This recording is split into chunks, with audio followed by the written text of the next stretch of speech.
Welcome to the All Jammed Up podcast presented to you by Music Never Stopped. Today is Monday, April 21st, and today's guest we have Lane Flexner. What are you doing, podcast for lot? Yeah. Come be on a lot podcast. Yeah, hell yeah, All Jammed Up. This dude's doing a podcast. If you want to be on some podcast, come give an interview. Hell yeah. All Good morning, fools.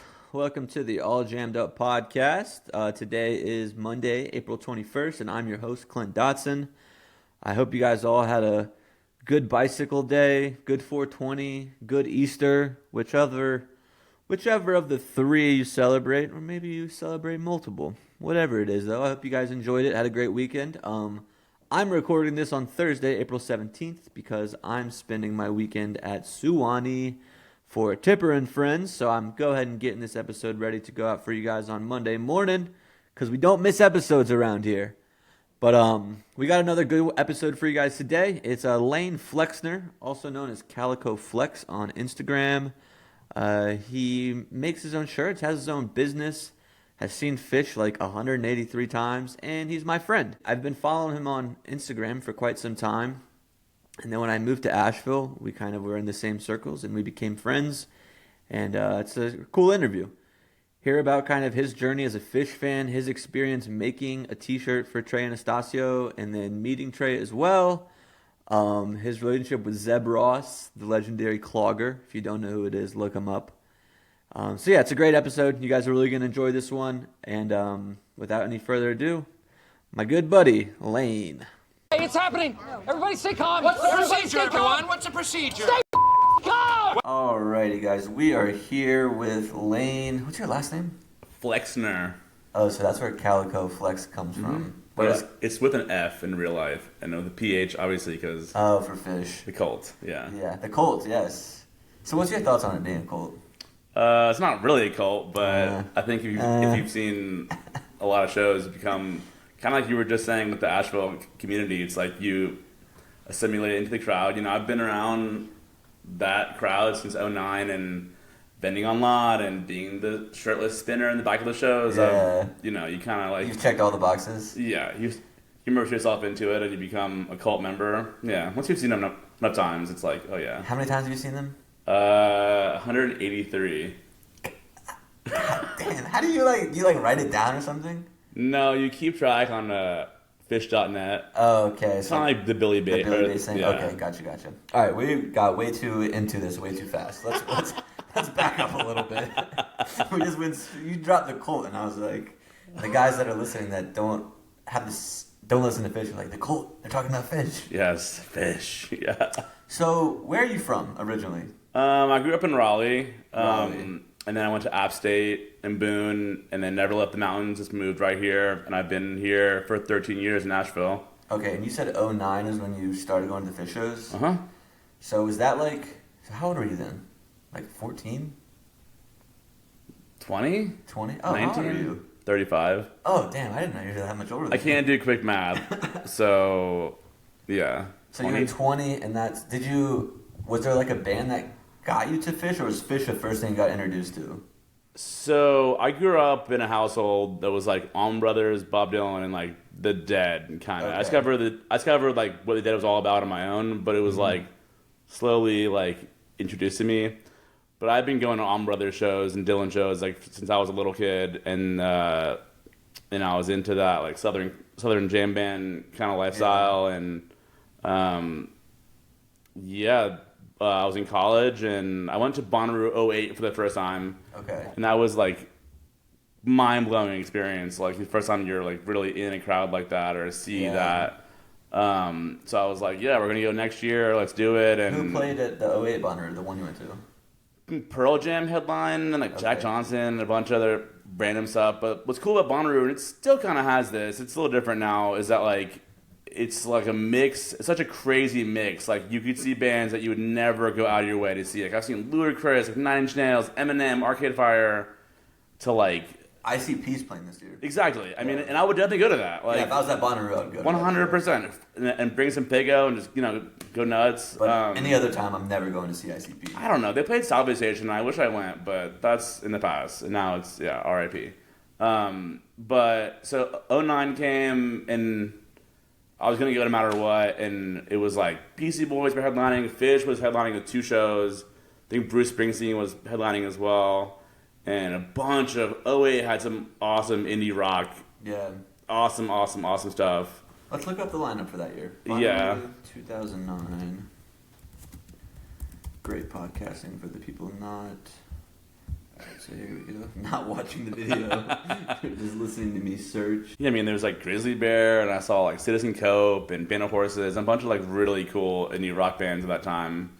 Or that were like kind of emerging at that time, or had new albums out. 2009 Bonnaroo Music Festival. See if I can share this now. Again, great podcasting. Hell yeah. Passion Pit. I didn't even know they were a band that long ago. Oh yeah.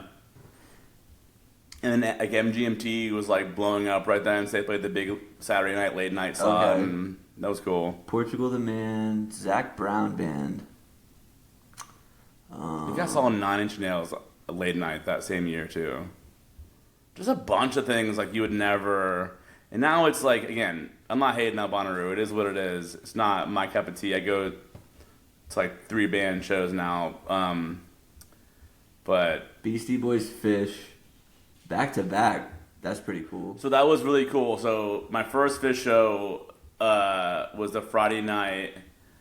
Pretty Lights. Before. So Beastie Boys played on the main stage, which ended up being their last concert of all time, ever. Really? Ever. Was it good? Were they good? Yeah, oh, it was incredible. Yeah, I love the Beastie Boys. They played every song you could ever imagine. Paul like, Revere? Yeah, I played everything. That's awesome. And they jammed out on instruments and stuff, and like Nas came out and did a bunch of like songs with them. It was really special.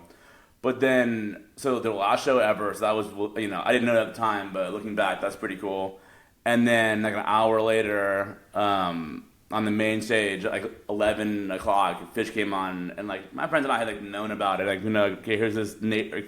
They had a name for themselves, and like we kind of knew what was up, but not really. And they came on stage, and it, like my friends and I were on this, and we ate a little bit of that, and so and so, and the night was just one of those nights. Hearing Trey play like that for the first time live was something I really will never forget. Like, I was studying music in college at the time, and it was like... Okay. Yeah, so I studied jazz at App State, and it was something that was like, hearing him play was like, this like, literal, like, like it really was like seeing the light. And then, I mean, ever since then, I've been on the road every summer for 16... I guess this is to be 16 years this year. Yeah, crazy. So does that show for you, like immediately you were just like, I want more of this? It was pretty much like this, like, okay, like this eye-opening experience. And we had actually had neighbors at our campsite that were like what they call 2.0 or like OG Fish head. 2.0 is their second era. It was like eras of Fish. Because they broke up for like 6 years, right? They broke up multiple times. So multiple times. Okay. So the 90s to like 2000 is the 1.0 era. Okay. And they came back in 2001. Don't get mad at me, people out there on the internet, if I get this wrong. 2002, I think they came back at Hampton. It might have been 01. And they were back until they broke up in 04 Coventry. I almost said 06. Don't do that. And those were like kind of rocky, like rough years, very dark. Yeah. The band was on there's some history to it. I'm not gonna get into it, but yeah. He was doing a lot of cocaine, Trey was, right? That's not the only thing, but yeah. Okay. This is rough. What else was he doing? I'm not at liberty to talk about that on the podcast. Fair enough. Fair enough. Were you into bluegrass when you went to Bonnaroo at that time? So being at App State, I was studying music, and also I minored in Appalachian music studies, so I was like deeply immersed in that. And while I was living in Boone, like Doc Watson was still alive, so like I was playing shows for like college credit, and like Doc was like playing shows the next night, or like he'd play little jams around town, and like so he was around. and I was like deeply immersed in that culture. And like Because it says David Grisman Quintet, Tony Rice, and Del McCoury Band. pretty sure I went to that. Yeah. I know the year before that, 08, I went and saw Phil Lesh acoustic, which had a similar lineup. Pretty sure I saw that. I saw Tony Rice in college at Merlefest too, which was Doc's last Merlefest. And so yeah, I mean, kind of. But then being in college, studying music more was really like what got me like really into it. And then I left college and was like on this jam band fantasy, and then seeing Billy Strings for the first time was like a really like really invigorated or reignited that passion for me. So did Fish play 2 nights at Bonnaroo? They played 2 nights. Okay. They played the Friday, and they closed out the festival on Sunday, and Bruce Springsteen came out. Yeah, this is a crazy... I'm looking at the lineup still here. And Band of Horses, Merle Haggard, Cagey Elephant, Coheed and Cambria. Yeah, a bunch of random stuff. And that's what's cool about Bonnaroo. Like, those are bands I would just never, like, travel individually. But I saw, like, most of that. Or what I could. Do you still go to Bonnaroo? Hell no. No. No hate. It's just I have too much on my plate every summer, yeah. So let's go back to the Fish thing. So you saw Fish twice that weekend, right? And then when was their next show after that? Charlottesville in December of that year on their winter tour. Super unique shows. Like a naked guy came out and like crashed the stage and like ran around stage for a minute and like hugged Trey, and it was like middle of a jam, and they brought like lyrics and references to it the whole show. It was pretty unique, and it ended up being like one of those like lore shows. Yeah. So and that was my first time like seeing like the shakedown and seeing like buying the whole like Fish. Yeah, lot, yeah. I bought my first lot shirt, which would be obviously very like formative for me. Is what I do now. Bought my first veggie burrito online. Not a good idea. Yeah, I mean it was just wild, and it was like my first like. And Bonnaroo was one thing that was super cool, but to see like everyone had traveled for this show only, we were all here for Fish, was really unique. And at that point, I was already sold. We already planned like a whole next year. I'm like, we're gonna do this, and this is the future now. What era of Fish do you think is the best, and then which one do you think is your favorite? If that can be, if it's not the same answer, if that makes sense.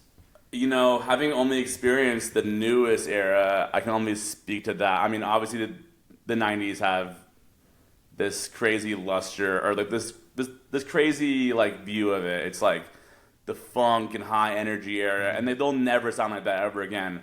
But where they are now, they're more cohesive and happier as a band members, and Trey being sober, and everyone really being like tuned in and like mature has something to do with it. And I think they're on like a very spiritual, real path right now. Like the last couple of years have been like some of the best shows I've ever seen ever out of like the past, 15 years. Have they always stayed the same band? Like, has anybody gone in and out of that band? No, that's what's special about them. Okay. And Trey speaks about that a lot right now. He has this phrase he's been saying, we're all still here. And he said it a lot during the acoustic show. That's all. It's like, we're all here. And he's like, I think it really hit him when he was turned 60 this past year. It's like, damn, like that's pretty rare. Like, think about how many bands most have, If you think about any of the bands that tour like they do, like The Dead, Panic. Yeah. Like, someone's not dead, someone left. Or there's some drama or scandalous behavior. We're not going to get into that, but yeah. So there's a lot of Fish lore I feel like I don't know about. Where would someone start to learn about that? The lore or the music? The lore. I know about Gamehenge. I know. I heard our friend Hannah. Shouts out Hannah. Which is great. She did a good job. People seem to receive that one well. Yes, I listened to that actually after the Trey show, and I was like, she got it. Okay. She did a pretty good job, yeah. Gamehenge is something that's super unique, and I, having had seen that live last year at the New Year's show. You were at that one? Oh, yeah. I was front row on the rail, like, just bawling and crying. It was crazy. That was, probably the best show I'll ever see, ever. Even in the future, I don't see them... Didn't they have, actors and stuff up there? Yeah, it was like a Broadway play of, Gamehenge. It was just, a Ride at Midnight. It was all this shit. My best friend Sarah celebrated her, 1 year sobriety right at midnight. It was really special. It was a crazy night. That is cool. Yeah. That is pretty cool. Yeah. So I mean, but about the lore, like you can kind of read up about it on like Fish.net. It has like a lot of forums, and they'll do like show reviews or like recaps of stuff. But I think just diving in, I mean, it's hard to like learn it all. I mean, it's hard to sink your teeth in somewhere like one spot. It's kind of like a lot. Yeah, even like I've been following the Grateful Dead for a while, and then I still feel like I'm learning stuff all the time about them. Totally. I grew up with that, and it's like learning the drummers or the keyboard history and all that, and like what I'm interested in now is the song history of like Barlow and Robert Hunter and stuff like that. It's just that's super interesting. Exactly. Yeah. And I have a lot of those things too, because that's what's like, it's like decoding a lot of it and like learning about Jerry's past, and it's really cool. That's like a whole tradition. That's what I call it. Yeah. So Fish 183 times. That is still crazy to me. What got you? And now you're doing tie-dye full time, right? Tie-dye is kind of like a side thing. I screen print full time. Screen printing is like what I do for a living. I illustrate or have a friend of mine help me illustrate, do commissions, do collabs. I'll do a lot of work for bands or businesses in Nashville, and bunch of like collaboration work with other artists and all that. Okay. But I started doing that screen printing for like 8 years now, and I bought a press, had it in my like little shed outside my house. Let's rewind this. So you were, how old were you in 2008? 2008 or 2009 when you first saw Fish? Do the math. I have no idea. 2021, I would say. So you got out of college like a year later. Mm-hmm. Did you work did you know screen printing is what you're going to do? Or are you doing like no. a 9 to 5? Okay, so let's get into that then. So it's actually funny. In my last class I ever took, so I studied music in college, ended up not like realizing, okay, I'm not going to be a rock star probably, so I better like get a real degree other than like performance guitar. So I got a communications degree, and in that there was a marketing class that was like, and the guy teaching it happened to like own a screen printing business back in the day. So he was kind of like, hey, if you want to do this, like here's a business opportunity, here's how you can market. And like we did some screen printing, like, and learned Photoshop and Illustrator, and I was like, I got like a taste of it. Mm-hmm. And that was my last semester of college, and it was like, it definitely kind of like ignited this light bulb of like, that's kind of unique and different. And so I graduated, moved here right away, worked every fucking job under the sun, served, cooked, washed dishes, worked in the back in the front of big retail shops here. I mean, warehouse jobs, everything. And about 2017, I bought a screen printing press, just like in small investment, like to kind of like that. Practice. Trickle into it. Yeah. And it was like way more than I thought it was gonna. It takes a lot. It's not just like you hit print on a printer. There's a whole like technique and there's all these steps to do it. I'm learning that with this. I thought just push record and it would be good. Yeah, exactly. Exactly. People hear screen printing and there is a method of that, like digital printing, where you can literally put a shirt in a printer and it'll print it. It's not like pushing ink into a t-shirt. It's a little different. But there's always steps. There's darkroom stuff. You have to design the stuff and make films and then make the screens and then get all the stuff lined up. So it takes a lot. Didn't realize that at all. And then, so I started off like where I'd print like 30 shirts for summer tour for Fish, and I'd go to like local shows like Charlotte, Raleigh, Atlanta, and I would sell like 5 a night, and I would, sell it just enough to buy tickets for that night and go into the shows. Nothing crazy. I didn't have like a setup on lot.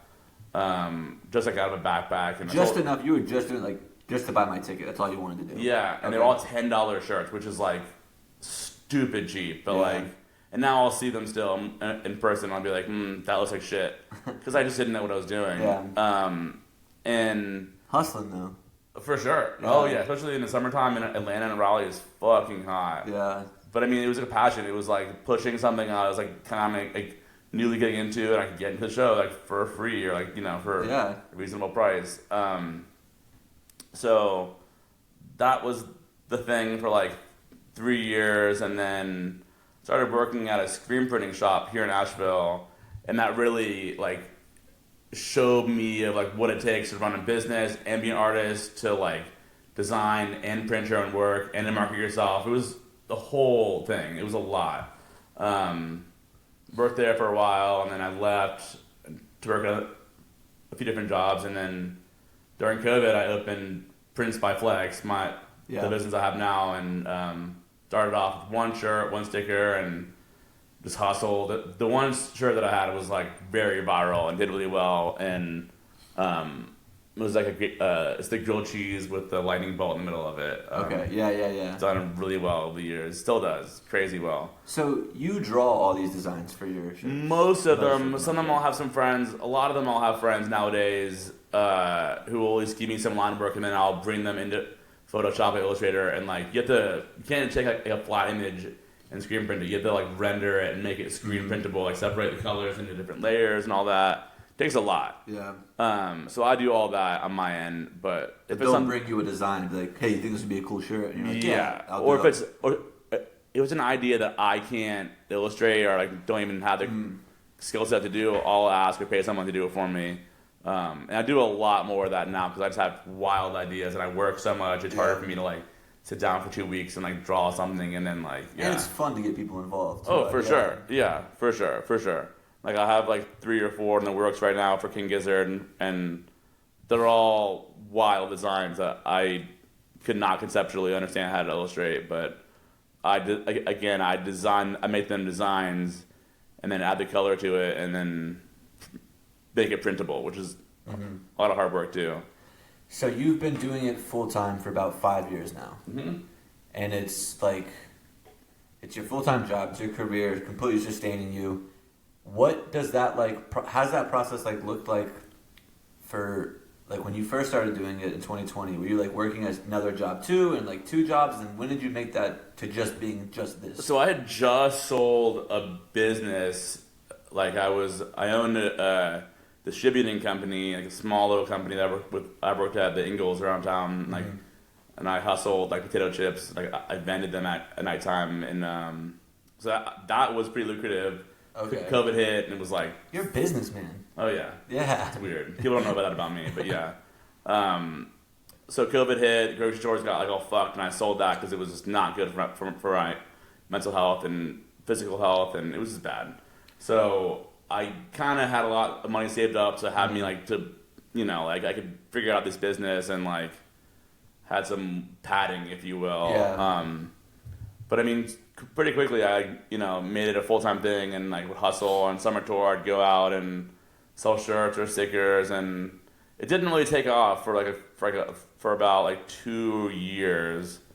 And it was a lot. It was pretty stressful for a while, but it was something like, this is what I'm gonna do. Like, put my head down and just did it. And now I have a huge online store and.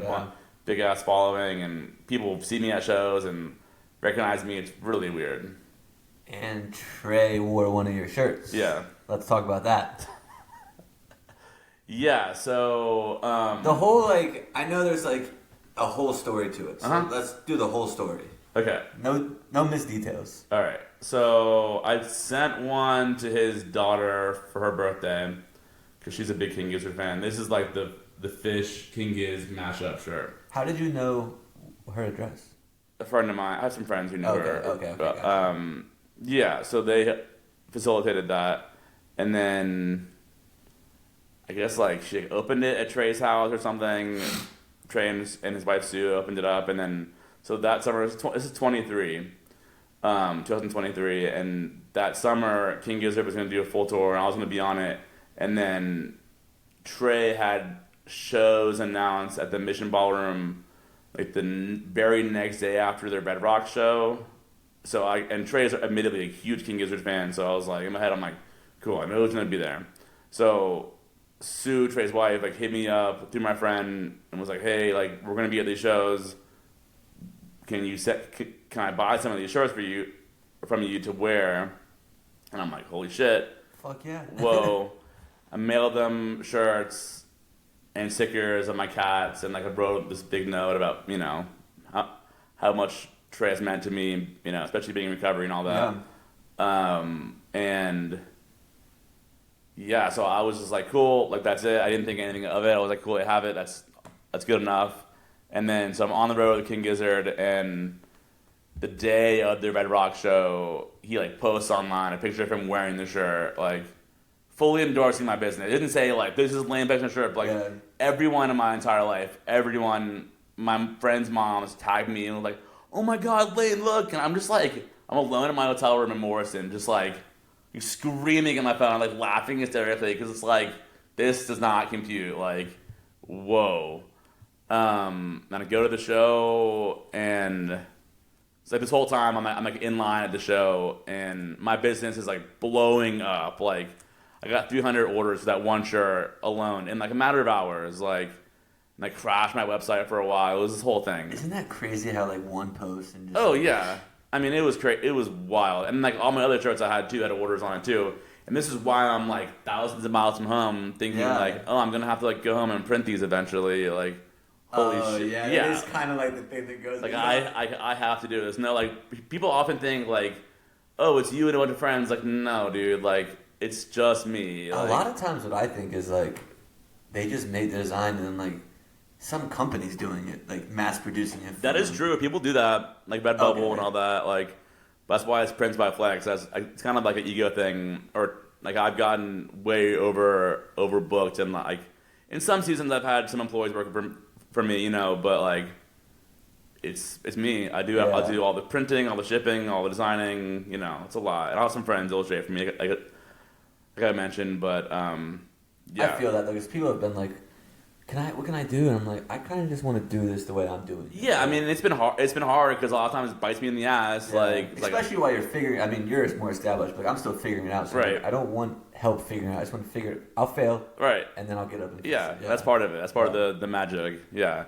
So you're already to the moon. We haven't even met him yet. He just wore the shirt, posted on his And I didn't even know I was going to meet him. I like again, Sue had told me they're going to be there, and he posted a picture. It was like him saying like, Red Rocks tonight, so it's kind of like, holy shit, like he's gonna be there. So like I get to the show, all my friends are like in line, and everyone's like, the buzz is like in the air, like everyone's like, Trey's sitting in tonight, and I'm wearing one of my shirts, and like it becomes this thing, like, oh, this guy made it, and like I get like mobbed. It was such a weird feeling too. I'm not used to that. And then so we go into the show, and like the opening band starts, and then like Trey just like walks out like 5 feet like to the left of me in the soundboard area where like I guess celebrities or artists sit, and I'm just like, hey dude, and I'm wearing the shirt, and like he's like, dude, did you make that shirt? And like runs over to me, did you make that shirt? I'm like, yeah. Were you trying to play it cool? Like, yeah, man, I made it. Well, it's just like, yeah. He's like, you're Lane, right? I'm like, yeah. And then like he like thanks me for the note I wrote for him, and like mentions my cat's name because I wrote a note and like put stickers of my cats, Tila and Rosie, and like I'm just like, this is not happening. And like he's like gushing over me. Oh, this shirt's so cool.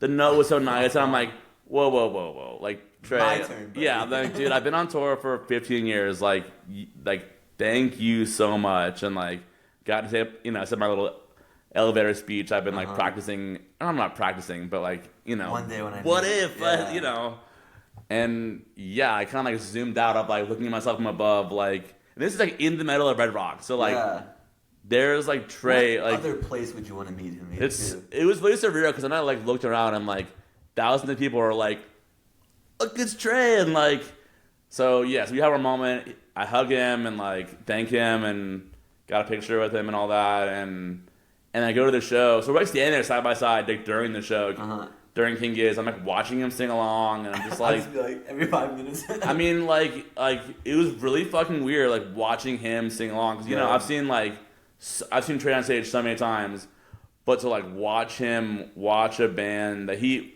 openly is like obsessed with, and I'm also on tour with, like, it's like this is not like, it was very surreal, like. I still to this day, like, I have pictures of that like, framed in my house of the whole interaction. I'm like, that's not happening. That didn't happen. Well, yeah. Billy Strings liked my story today. It's a pretty big deal. Not as cool as yours, Wow. but I did it and I was like, whoa. Step one complete. Now come on the podcast, Billy. Let's get you on That's here. the plan, one day. So you mentioned the process of screen printing like being this a lot more than you thought, and do you enjoy that process? Like, do you yeah. That's the kind of person I am. I always knew growing up I was never gonna like sit in a cubicle or do something just like all day. I knew I'd be either outside doing something, God knows what. I don't know what it looked like, but something with my hands, something moving, or critically thinking. A lot of the stuff with printing, even if you have everything right, it's like a formula you follow. And even if you do everything right, you have to troubleshoot little things like on the way, and I fucking love that. Yeah. Because it's the same every time. There's always some little problem to solve, or like some darkroom issue, or like a little like you can get pinholes in the screen where you print on. So if you don't notice it in time, you print 100 shirts with a little dot on it. Yeah, it's all these little things, and I love it. Yeah, that is the same for me too. Is like if people who watch like all my podcasts can probably see like. Each one gets I try to make it a little bit better, like the editing and stuff like that, the sound. It's like those processes make it's like more rewarding too. Totally, like. yeah. Well, especially because like it's really special to like have an idea or a friend bring an idea to me and like bring it to life. Like many people don't even know like my studio, what it looks like. It's like I love showing people that because it's like this is what it takes to print a 5-color shirt. It's like every color is printed separately. And you have to like dry them or flash dry them in between it, and it's a lot of work. And like for one shirt, like that's why they charge like $40 at concerts because it's a lot of work. Do you partner with like local companies here in Nashville too? Oh yeah, I have a few friends, like no one big, like some friends that own like a moving company or landscaping or arborists and all that, and a couple bands. That's cool. Yeah. That's cool. I really want to get one of those Billy Streams waffles. I got you. I should have bought you one. I'm sorry. No worries. I think I said I was going to text you too. Yeah, I would have bought you one. Yeah. Oh well. Good thing is we'll see each other again. Yeah. So you studied guitar. Are you studied music? Figured you weren't going to be a rock star. You said, but I'm still a rock star in a weird sense. I still like feel that like not like full of myself, but just like extravagant and like very expressive, and that's how I express myself. Yeah. Do you still play guitar? Oh yeah. What kind of music do you like to play? Fish, yeah. So it's just electric guitar? I play acoustic mostly now, actually. Yeah, Okay. It's just easy. Were you ever in a band? Like, you ever doing shows? Kinda, like small, and around Nashville. Nothing too big. Yeah. Yeah. Okay. So you just celebrated 2 years of sobriety, right? Mm-hmm. Congratulations. Thank you. That's awesome. I want to kind of, and then if there's anything you don't want to talk about, so I can cut it, or you can. Totally. No, I'm very open about it. Cool. So, 2 years sober. You were following Fish for a long time before that, which is, I would imagine, a hard scene to be sober in. What made you want to be sober? Let's start with that question. What made you want to shift and be complete? Because you're completely sober. Yeah. Nothing, right? Sober. I'm not California sober, or just Was that always like? Was it just to stop, or was it like I'm gonna just drink and smoke, no psychedelics? I'm just not. No, it was a full like stop. plug out of the wall thing. Yeah. And what was the reason for that? So, I just like hit what's called rock bottom, and like basically like my life became unmanageable in a way of like I had a business that I was running and a house that I own and friendships and relationships, like all of them were failing. And I was able to like through a series of like pretty shitty things happening in my life of like being able to like zoom out and be like, well, I can keep going all the way down. I'm probably not coming back, or I can like climb the mountain and do the hard work that it takes to like get out of this. And yeah, like what I say now, and I said, I still say this, like it's just something I decided to do, and it was like once I decided, like nothing was going to pull me out of it, and it, it was hard. You have to like rearrange parts of your life, especially like getting sober in a town that you also got fucked up in. Like I've been at 13 years, and like Getting fucked up for 11. yeah, exactly. Like it's a thing. Like I see people every single day that like I party with, or like did this and that, or So at first, the first year was like definitely unique and interesting. I didn't do it in a traditional way, which isn't bad or good. It's just like it is what it is. Everyone has their own journey, and like some people go to like treatment, some people need to, and I was living alone, and I just like put my head down and like fucking worked nonstop. And also yoga really like saved my life, and breath work and all that, and that was something that I really just doubled down into. Is like it became my job at that moment, and yeah, like I decided pretty quickly. People in recovery don't go to shows a lot when they're first getting sober because it's like a intense environment, and that was something that I needed to reclaim pretty fast. Like that's my like play space. That's my happy place. So like if I couldn't go to shows, it was like not gonna be I wasn't gonna be good. So I started seeing shows pretty quickly after. Yeah. Was that hard? It was a thing, like it was just a thing. I'm very open about it, and like I don't hide it. I think people I make it aware so people aren't gonna be like, here, like hit this or do you want some of this? And I mean it happens, still happens all the time. But like the people who I was intentionally spending my time with knew like, okay, let's. Yeah, and if they weren't, they're not your friends. Exactly. Yeah. So again, it was about like reworking some things so I was comfortable and safe, but. Again, it was just a decision, like, there's no going back, like, this is it. And, yeah, like, you kind of mentioned, like, was there a time limit, or what was your, like, goal? And there really wasn't, like, I'm going to do this for 1 year or 2 years. It was just, like, I'm going to try this and see what happens. And once I got over, like, the initial hump of, like... What was it, the first, like, 3 months the hardest? Like, was it a time where it kind of got easier or started getting easier? Still hard. Still hard? Yeah. I mean, I have 2 years and it's the thing. Do you have, like, any desire ever to, like, maybe I can just smoke weed or maybe I can just have a beer? No, I mean, I'd be lying if I was to say there was, like, nothing, Yeah. It's more like the communal thing. I miss, like, I don't know about miss, but, like, it's, like, being able to share an experience. And, like, it's, like, literal, like, it's an ancestral, like passing the peace pipe. It's like a real feeling. It's a real sensation, and like I miss that. But I surround myself mostly with people who get it. And if I ever had that, it's like, because for me, it's like I can never like dabble. I can't like have a little bit of that. It's like all level 11,000 or nothing. Like I'm not like, and knowing that's important. Some people can. Some people can like don't drink and like some friends we know like go to shows and like. They can do this, but not that, and that's great. Like that's awesome. I can't do that, and like owning that was a big deal, and it's just not worth it. Yeah, man. I think I know I do drugs pretty responsibly, but I feel like when it comes to drinking, that's one that can get away from me sometimes. Yeah, it's like, easy. Yeah, you just like start feeling good. It's like I can do whatever. Plus, beer tastes good. Yeah, I said it on the podcast before, but I feel like drugs change my perception of reality, whereas like alcohol changes the perception of me. And then that's when I like fuck around because I've never like taken mushrooms and been like, oh, I wish I didn't do that last night. But there's plenty of times where I've drank and I'm like, oh, I really wish I didn't do that last night.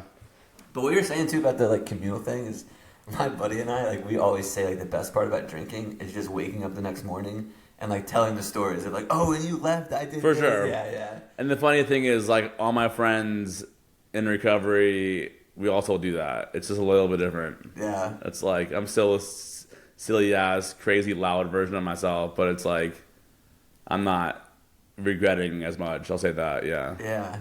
Is there a you know how like Billy Strings has like the dust in the bag, Dusty baggies. Dusty bags, yeah. Yeah. So that's basically why I'm so sober. Okay. So the fellowship, the PH, yes.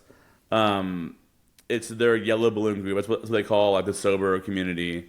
Yellow balloons. That's ironic. No, for sure. But it's a way. It like goes back to the Dead, where the Dead had these. It's a group called the Wharf Rats, and they would meet, but someone would have a yellow balloon, and like it's separate. They have a meeting, and that was the way of like identifying like this is where you meet. Nice. So it's a very old school thing, and it's like just traditional. I mean, like every band, or most bands have it now. Like the Dusty Baggies for Billy. Yeah, I think Goose has it too. Goose has the Hot Tea Party or something like that, and I think Humphreys has like much of I don't know, something like that. And then Mo's like the Morons, and yeah, it's a lot of that. And it's all just like a sober group where you can go up to someone at a table, and like if you're feeling it, like if you're like, hey, I need to just say some shit and like get it off my chest. Someone's there who has some time who can like help you. It's not like therapeutic, but it's just like fellowship. Mm-hmm. So with Fish, I had 9 months before. No, it was like Alpharetta 2023 when I met the fellowship for the first time. I was already sober, but it was like I'm sober. There's sober, and there's like working a program in recovery, and which is like you're working your steps to recover and gain emotional sobriety, which is like curing the cause of why you were even in that. Yeah. So the fellowship was like really why I took it to shows, because it's like I've gained all these friends and best friends and family members who I just love, and it's same kind of thing. Like people just get it, and it's like a very natural, real, authentic feeling. Yeah. So now when you go to shows, are you typically like with friends, or are you with like fellowship people, or is it fellowship is friends now? Yeah. Okay. Yeah. Okay, gotcha. So like, I'll still see my like homies and my best friends, and some of them like the ones who I can trust and are safe to be around. They're still part of that. But mainly it's not even because of like I know they're safe. It's just like they're some of my my best friends. They become like family to me, very literally too. I just see most shows with them. Yeah, it's easy. Gotcha. Yeah. You mentioned too that yoga kind of helped you out quite a bit too. Yeah. Right? You did a trip last year. Tell us about that trip. So I went to India. I planned that for a year or so, but it happened to line up like right after the hurricane hit. So it was like really kind of perfect. Yeah. And I had been studying yoga for a long time. I'm also a certified teacher, which was like really fundamental or like formative in my sobriety. Actually, I got sober during that program. But yeah, I went to India, studied yoga over there in an ashram for 2 weeks, and then went to Nepal, did the same thing at a different place, and yeah, it was just wild, very different over there, different lifestyle, and like wild, and like I don't mean wild, I mean like nothing like what we're used to here. I don't mean like literally like in wild. what ways though? It's just like slower sense of life. Very slower. So where I was in Rishikesh, it was very, very, very different. Mm-hmm. Like that's the birthplace of yoga, so it was like very spiritual. Everyone's like devoted to this way of life. But if you went to like Delhi, where you fly into, or New Delhi, it is like very intense. I mean, it's very cars, just like non-stop every minute of the day. It's just like it's very sensory overload. But I mean, even like that, and it was the same thing up where I was, but it was just a little bit different. How far are those from each other? 6 hours. So I flew like 16 hours to Rishikesh, to Delhi.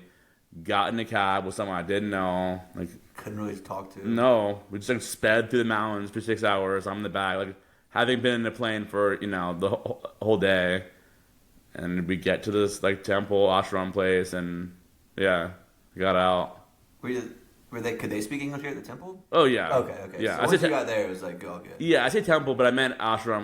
Ashram is like a community, people studying yoga and practicing all together, and like people live there, and there's like you live and eat all together. It's like a whole ethos. Okay. Damn, that's pretty intense. What other countries have you been to? A lot. Really? Yeah. Let's hear them. What's your favorite one? I've been to Italy, Spain, England, France. I went to Morocco for a day. That's probably one day. Cool. Just one day. What'd you do there? Just walked around the markets and stuff. Because I was living in Spain for a summer, and on the coast of Spain, it's like a boat ride over to Morocco. It's right there. So I just did that. And did you go to Portugal at all? No, I haven't been there. I've been there 5 times. Whoa. That's the only country I've been to. Why 5 times? That's crazy. My whole family's from Portugal. From? Yeah, my mom moved here when she was like 10. So she lives here now. But her parents live there. Nope. My grandma moved here too. Okay. Yeah.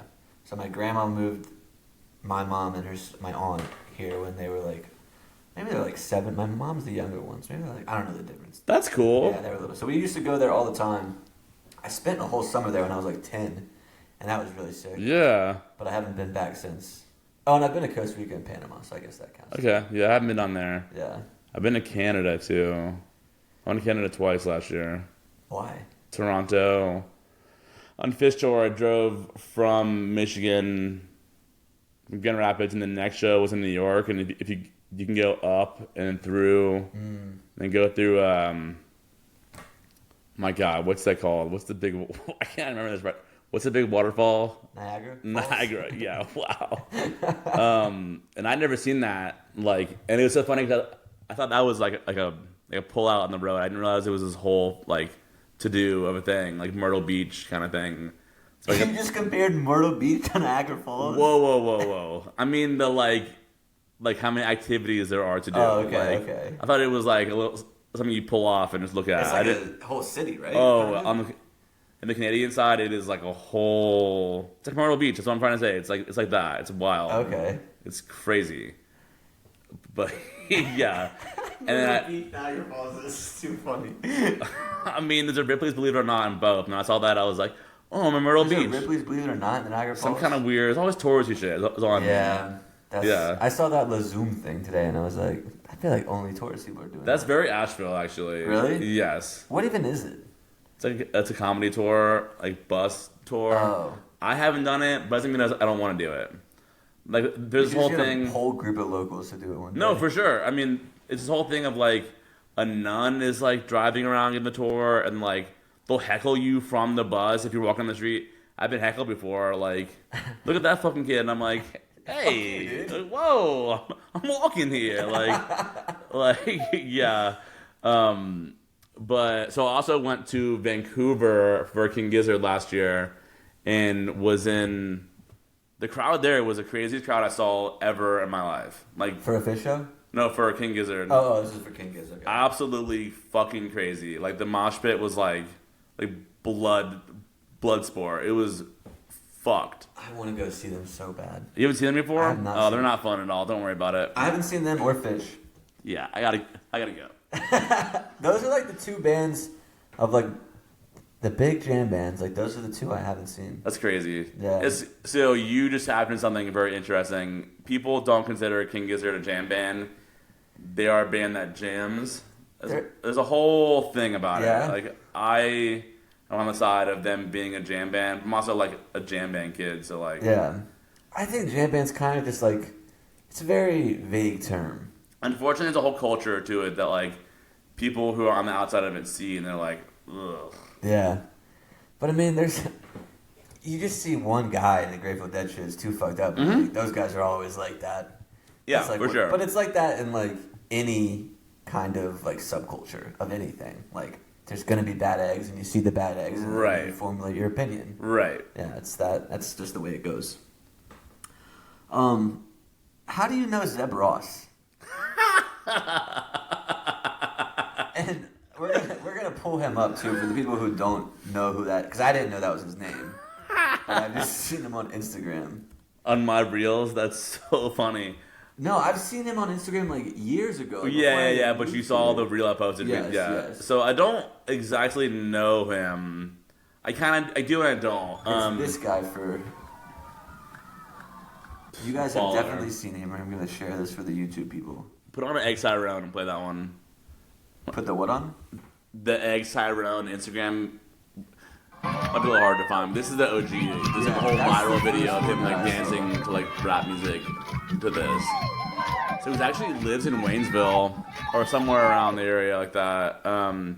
So I was like trying to think of like ways to promote myself, and like I contacted his like dance troupe, and I found out he lives in the area, and like I had an idea of like I'll send him a shirt and he'll like take a picture of it, and that'll be like a cool thing. And then I'm like, what if I got him to like dance in the shirt?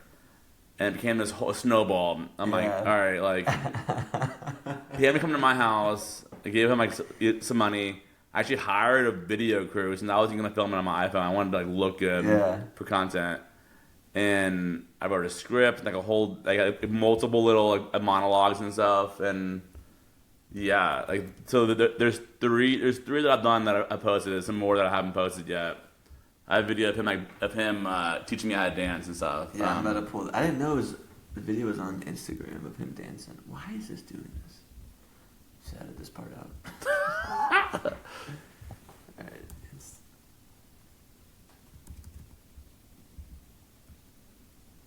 Alright, this isn't gonna work. Oh well, never mind.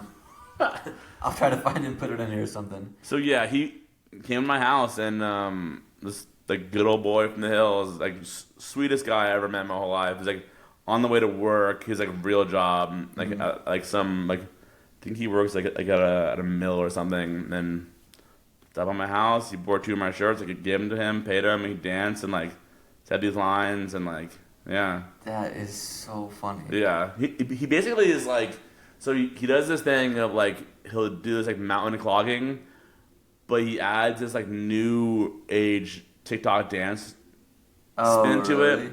So he's like crib walking. He even said he's the one who said that to me. He's like crib walking, and he'll throw it in with like these mountain clogging moves, and it's like, it's crazy. It's like jaw droppingly like yeah, and he's like a country boy looking dude. So it's like it's really unique. I mean, Zeb Ross, the clogger, is like, if your name is Zeb Ross, I feel like that's what you have to do. Oh, it's a G, yeah. Have to do yeah. that. I think that's pretty much all my questions I got, man. Hell yeah. Before we let you go, is there anything that you wanted to plug other than Calico Phlex? No. Prince by Flex is the business name. Calico Phlex is my personal, but it's really become my business because it went viral. That account went viral after all the Trey stuff, and I have like so many followers on that one, and not many on my business one. But yeah, Nice, this year. man. Well, thanks for coming on the podcast. You just got jammed. Welcome back, everybody. I hope you guys enjoyed that interview with Lane, Mr. Calico Phlex. Go check out his Instagram. Maybe he's got some cool shirts. He has a sick Billy Strings Waffle House shirt that I've been wanting. So, Lane, if you're listening, let's connect on that, huh? I hope you guys had a great weekend. Like I said, I've been at Suwannee all weekend for Tipper and Friends. I'm going to be in Florida for the next week. I got a lot of really fun interviews this week lined up while I'm down here. So, there's going to be the guests are about to pick up here. We've got some really good guys from some cool bands, some artists, some comedians. So good things coming here at the All Jammed Up podcast. We'll be back on Thursday with a new episode, and we'll be back to Chloe's Corner as well. I know a lot of you guys missed that.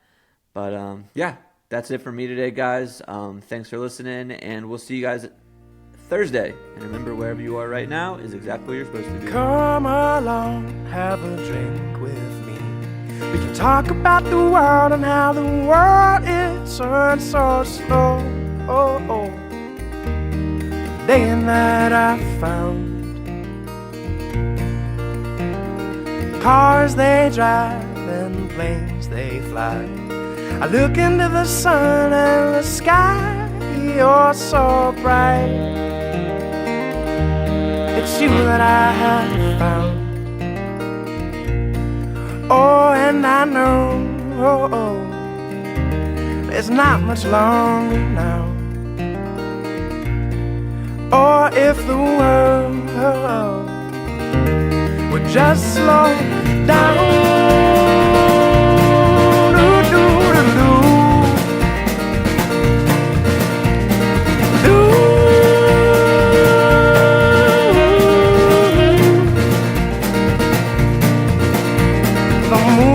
Stars, they sail across the sky, and I could watch you dance all through the night. When the rhythm is right, oh, and I know the sun is rising now. Or if the world would just slow down.